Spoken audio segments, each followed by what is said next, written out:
Well, Flying Saucer Review is one of my all-time favourite publications. It was started by a gentleman who used to work as a diplomat for the British government, and his name is Gordon Crichton. And Gordon died recently, but he's left a valuable legacy in the form of these archives of Flying Saucer Review. Unfortunately, people with profit motives and are, as far as I'm concerned, people of very, very strange character have done their best to squabble amongst themselves, and Flying Saucer Review has had somewhat of a rocky past, with various factions vying and fighting for control over this publication. Now, what Gordon Crichton did, which is to his eternal credit, is that he managed to collate a very, very serious archive of eyewitness reports of UFOs and aliens and alien abductions. And because he had served as a diplomat, he was pretty well connected, and he knew lords who sat in the House of Lords, and he'd also met ex-military people who were very close to the royal family. Now, this interview, which was filmed 20 years ago or more with Gordon Crichton, is very fascinating because it was filmed at a time when the notion of there being aliens was all treated as a bit funny, ha-ha. Well, it still is. But in the last 20 years, the normal man in the street, if such a person exists as a normal person, the normal person in the street has come to realise now that there are so many people being abducted, and there's so many people actually seeing UFOs that there's no smoke without fire, and that this is a real phenomenon.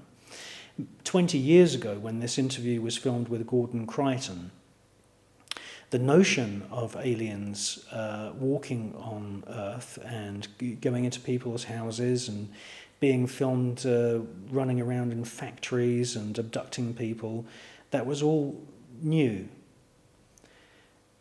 What was also very rare was this notion that there were reptilian humanoid beings. That notion had not been explored, and there were, as far as I'm aware, more than 20 years ago, no books about reptilian humanoids. At one point in this interview, Gordon Crichton shows us a drawing done by an eyewitness from Argentina, which clearly shows a reptilian humanoid being that had been sighted in a factory. And it's fascinating because this is more than 20 years ago, and we have an eyewitness report there, exactly the same as the eyewitnesses which came forward and told British author David Icke about the reptilian humanoid beings which they had seen. And I think we're entering into a period now where hopefully ridicule of eyewitnesses that have seen these reptilian humanoid beings will dissipate, and we really do need to start taking these reports much more seriously, because we can see that it's not just recently, since the publication of David Icke's book, The Biggest Secret, it's not just in the recent years that this reptilian humanoid phenomenon has been known about. We can see from this interview with Gordon Crichton, who's a very serious UFO researcher, that this phenomenon goes back a long way. Gordon Crichton is one of the most important people in this field who studied this thing for years. He's an ex-diplomat. He's a man who speaks 10 or 11 languages. Now, Mr. Crichton, I've been studying this thing now for some weeks, and I find it a completely bewildering mystery. There are reports of lights in the sky, there are reports of figures appearing on streets. People are seeing little shapes in craft. Is this something solid? Is this something real? Is it worldwide? What's going on? Unquestionably, something very extraordinary is going on. Unquestionably, it's a very bewildering mystery. And we're glad to see that more and more very intelligent people are bringing their minds to bear on these questions. It's quite clear to me that since the end of the last war, and in particular since the first release of nuclear energy here, which I'm sure is connected with it, there have been a tremendous number of very extraordinary things happening. And this is happening all over the world.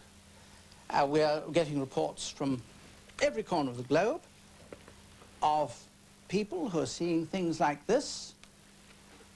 That's a United States Air Force sketch of the type of creature which terrorized a household of people in Kentucky one night.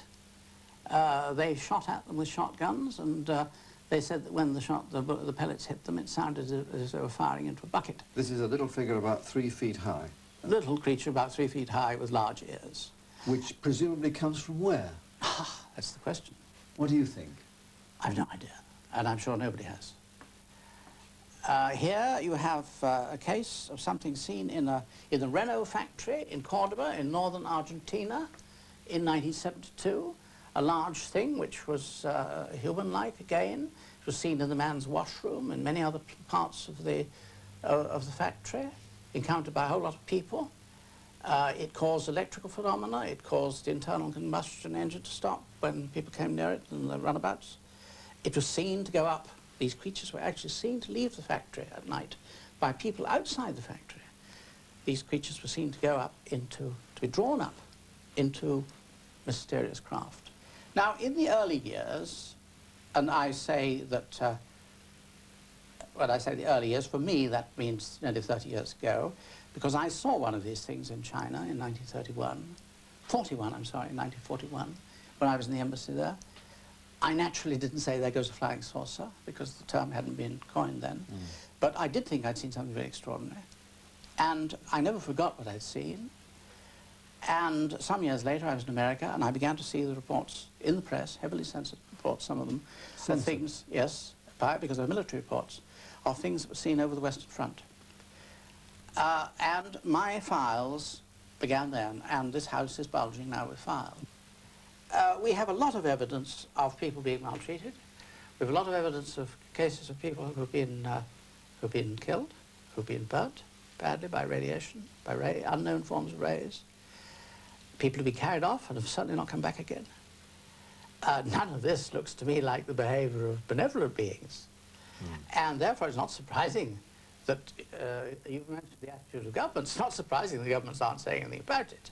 And I don't want to go on record as being critical of the governments for their view. I think it's a very serious matter. I think it is not one that one can bring to the attention of everybody. In other words, you're telling me there's a deliberate plan to keep this away from people? I'm sure, and I think very wisely. Because if many people knew what I know about it, from my study of it over many years, they might be very alarmed. We have many cases on record of cattle being taken. I'm glad to think that some of them like beef.